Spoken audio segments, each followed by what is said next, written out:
السلام علیکم ورحمۃ اللہ وبرکاتہ۔ الحمدللہ رب العالمین والصلاة والسلام علی رسولہ الکریم، اما بعد فاعوذ باللہ من الشیطان الرجیم، بسم اللہ الرحمن الرحیم۔ سبحان الذی اسری بعبدہ لیلا من المسجد الحرام الی المسجد الاقصی الذی بارکنا حولہ۔ محترم سامعین اکرام، اللہ تبارک و تعالی نے ہر قوم کے لیے، ہر بستی والوں کے لیے، انسانیت کے لیے اپنے خاص بندے بھیجتا ہے جن کو ہم رسول کہہ کر پکارتے ہیں۔ رسول، انبیاء، پیغمبر اللہ کے خاص بندے ہوتے ہیں جو ہم انسانوں میں سے ہی ہوا کرتے ہیں۔ ان کے پاس اللہ تعالیٰ نبوت اور اس کے ساتھ ساتھ وہی کتاب نازل کرتا ہے جس کے ذریعے وہ اپنی قوم کی اصلاح کرتے ہیں، رہنمائی کرتے ہیں۔ کبھی کبھی قوم ان پر بھروسہ نہیں کرتی، وہ نبی ہونے پر ان کو یقین نہیں ہوتا، تو باقاعدہ اللہ تبارک و تعالیٰ انبیاء کے ہاتھوں سے معجزے ظاہر کرتا ہے۔ معجزے ایسی چیزیں ہوا کرتے ہیں جو عام لوگ نہیں کر سکتے، جو ایک دم فطرت سے الگ ہوا کرتا ہے، تو ایسی چیزوں کو معجزے کہا جاتا ہے۔ اس طرح ہم اگر انبیاء علیہ السلام کی تاریخ پڑھیں گے تو کہیں پر اونٹ، موسیٰ علیہ السلام کا عصا اور سمندر کا کھل جانا، اور کئی ایسے معجزے اللہ تعالیٰ نے انبیاء کے ہاتھوں سے، جیسا عیسیٰ علیہ السلام کے ہاتھوں سے کئی معجزے ہیں۔ ہر نبی سے کچھ نہ کچھ معجزے باقاعدہ ثابت ہیں جس سے اپنی قوم کو اللہ تعالیٰ سمجھاتا ہے کہ یہ نبی ہے، یہ میرے خاص بندے ہیں۔ اس طرح نبی کریم صلی اللہ علیہ وسلم کے ہاتھوں سے بھی کئی معجزے ظاہر ہوئے ہیں۔ اس میں ایک بہت بڑا معجزہ اسراء و معراج کا معجزہ ہے جسے ہر مسلمان یقین کرنا چاہیے، مکمل ایمان رکھنا چاہیے، اس بات کو تصدیق کرنا چاہیے، اس بات کو ماننا چاہیے۔ اسی وقت یہ رسول اللہ صلی اللہ علیہ وسلم کی ہر بات پر یقین کر سکتا ہے۔ اگر اسراء و معراج کو کوئی انکار کرے تو کئی چیزیں ہیں جو جنت اور جہنم کے اخبار اور اللہ کے رسول صلی اللہ علیہ وسلم پر نمازوں کا فرض ہونا اور اللہ تعالیٰ سے بات چیت کرنا، کئی چیزوں کا انکار ہو جاتا ہے۔ اس وجہ سے اسراء و معراج کو ہم ماننا چاہیے، باقاعدہ صحیح حدیث سے ثابت ہے، اور اللہ تعالیٰ خود کہے تو اور کسی بات کی ضرورت نہیں ہے۔ تو جب اللہ تبارک و تعالیٰ اللہ کے رسول صلی اللہ علیہ وسلم کو اپنے پاس بلایا تھا، اللہ کے رسول ساتوں آسمانوں کا سیر کیے تھے، تو یہ اسراء و معراج کی جو رات ہے یہ بہت ہی اہم رات ہوگی، اور مسلمانوں کے لیے خاص طور پر بہت ہی اہم رات ہوگی۔ تو الحمدللہ یہ رات ہمارے لیے بہت ہی فائدے کی رات تھی، اور اللہ تبارک و تعالیٰ اس کے ذریعے ہم کو بہترین تحفے عطا کیا، اس میں سے نماز بھی ایک ہے۔ اور اس کے ساتھ ساتھ اگر ہم اس رات کو ہر سال یاد رکھیں تو کس طرح ہم جشن بنائیں، کس طرح ہم اس رات کو کیا کچھ عبادتیں کریں، کیا کچھ کرنا چاہیے۔ ابن باز رحمہ اللہ سے سوال کیا گیا تو ابن باز رحمہ اللہ نے کیا جواب دیا میں آپ کے ساتھ شیئر کرنا چاہتا ہوں۔ چلو ویڈیو ملاحظہ کریں گے۔ شروع کریں، بسم اللہ۔ هل ليلة الإسراء والمعراج لها فضيلة خاصة حتى يجب فيها نوع من العبادات؟ ليس لها فضل خاص. تو سائل نے ابن باز رحمہ اللہ سے سوال کر رہے ہیں کہ اسراء معراج کی رات کو بہت ہی الگ خصوصیت ہے، کیا ہم اس میں کوئی خاص عبادت کریں گے، کیا اس میں کوئی خاص عبادت کا ذکر موجود ہے؟ تو ابن باز رحمہ اللہ جواب دے رہے ہیں کہ اس میں کوئی خصوصیت، یعنی اس میں کوئی خاص عبادت کا ذکر کہیں پر نہیں ہے۔ ليس لها فضل خاص، ولم يثبت عن النبي صلى الله عليه وسلم ولا عن الصحابة فيها شيء۔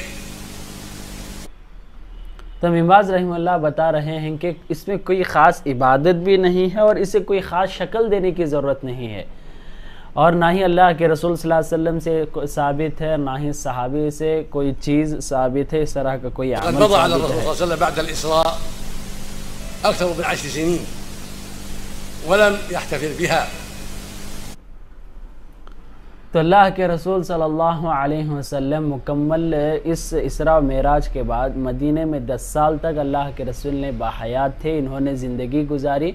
اگر اللہ کے رسول صلی اللہ علیہ وسلم اس خوشی کے موقع کو اگر کچھ جشن کی طرح تشکیل دیتے یا اسے مناتے تو اللہ کے رسول صلی اللہ علیہ وسلم سے کچھ ہم کو پہنچ جاتا یا ثابت ہو جاتا، مگر اللہ کے رسول نے کبھی اس طرح کا کام نہیں کیا ہے۔ ولا اصحابه في زمانه ولا بعد زمانه فالاحتفال تو نہ ہی اللہ کے رسول صلی اللہ علیہ وسلم کے صحابہ اپنی زندگی میں مکمل 100 سال میں کبھی کوئی چیز نہیں ثابت ہے اور کوئی چیز نہیں بنائی، اور نہ ہی اس کے بعد کے زمانے میں بھی کسی نے تابعین نے یہ چیز کسی طرح کا جشن بنایا ہے۔ بها بدعة لا أصل لها، اور جو جشن بنایا جاتا ہے مکمل بدعت ہے، حتى ولو عرفت مع أنها مجهولة لا تعرف۔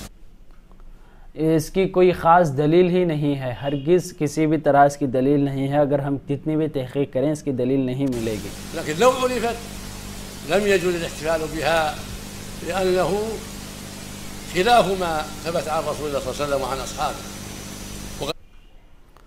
اگر ہم یہ جشن بنائیں گے تو مکمل یہ بدعت ہے، نہ ہی اللہ کے رسول سے ثابت ہے اور نہ ہی یہ صحابہ سے ثابت قال ہے۔ عليه الصلاة والسلام من أحدث في أمرنا هذا ما ليس منه ورد، متفق على صحته۔ تو مماز رحمہ اللہ نے آخر میں حدیث بتا کر اپنی بات ختم کر دی ہے، جس میں اللہ کے رسول صلی اللہ علیہ وسلم نے کہا کہ جو ہمارے دین میں کوئی نئی بات ایجاد کرے جو ہم نے نہیں کہا ہو، جو ہم سے ثابت نہیں ہو، تو یہ مردود ہے، یہ عمل رد کر دیا جائے گا۔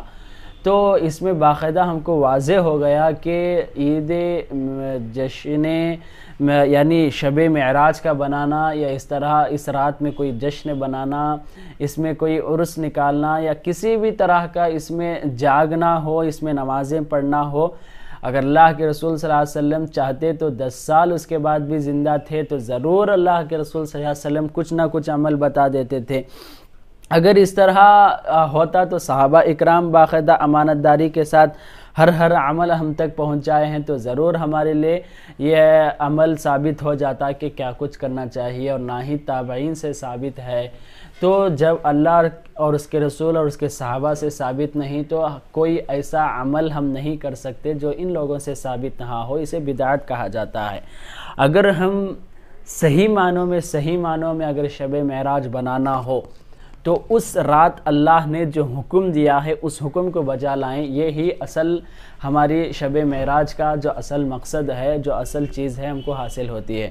اللہ تبارک و تعالیٰ نے اس رات کو 50 نمازوں کو فرض کیا، اس کے بعد اللہ تبارک و تعالیٰ کم کرتے 5 نمازیں فرض کیا ہے، مگر آج ہم 5 فرض نمازیں ادا نہیں کرتے ہیں تو رات بھر جاگنے سے کیا فائدہ، آپ کے نوافل سے کیا فائدہ، باقی قضائے عمری سارے عمر میں جو کچھ زندگی میں چھوٹ چکے ہیں وہ نمازیں پڑھنے سے کیا فائدہ، آپ کی دعاؤں کا کیا فائدہ، آپ کی رات جاگنے کا کیا فائدہ۔